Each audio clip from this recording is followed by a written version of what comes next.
So one of my proudest accomplishments that I see or being a part of with Freedom First is the West End Center.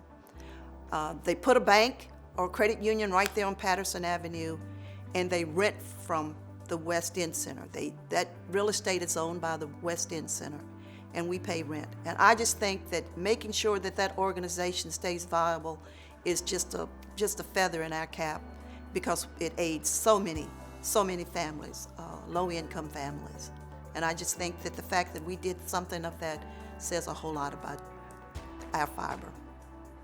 Some of the involvement that I've had where Freedom First is making a difference in the community right now is around the nonprofits and the donations that we're making. We've received a ton of feedback in the New River Valley of how grateful that they are for that opportunity to participate in that. And so we've connected with other nonprofits, and there's going to be future relationships that come out of that as well. One of the programs that I'm really proud of is called our Donated PTO program, and we have that program for an employee who is in need of paid time off, maybe to an unexpected illness or another event in their life. And employees can donate PTO to that employee to cover their absence. And every year we have hundreds of hours donated. This year was very unique because we had employees that rolled over some of their PTO from 2021 to 2022. And we had 60 hours donated just to go into that PTO bank in the event that another employee would need it this year. Anything you look into that we do as an organization, I don't think, there's anything you ever look at and say, yeah, they're just trying to check a box.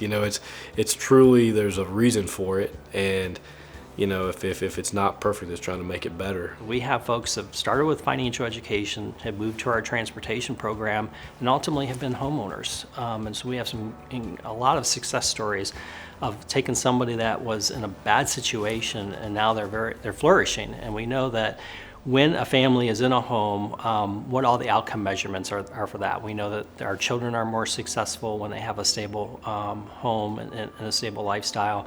So I think that moving people through that that pathway is one of the best rewards we can offer. To me, the macro impacts are what are really exciting. You take an area like West End that has been, still in this revitalization process, and to think Freedom First was a big part of that. You look at Fallon Elementary and that project, and bringing medical services, dental services, mental health services, financial services into areas of low-income areas where those things either weren't available, or maybe in some cases people didn't even know those things existed.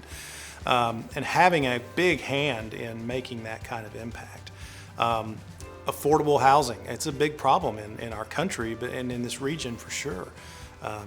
Knowing that at a macro level, really across the board in a big way, that we're the kind of organization that can make meaningful impact on really deep-rooted systemic issues that are happening in our communities. That's really big. I'm always very proud to tell people I work for Freedom First.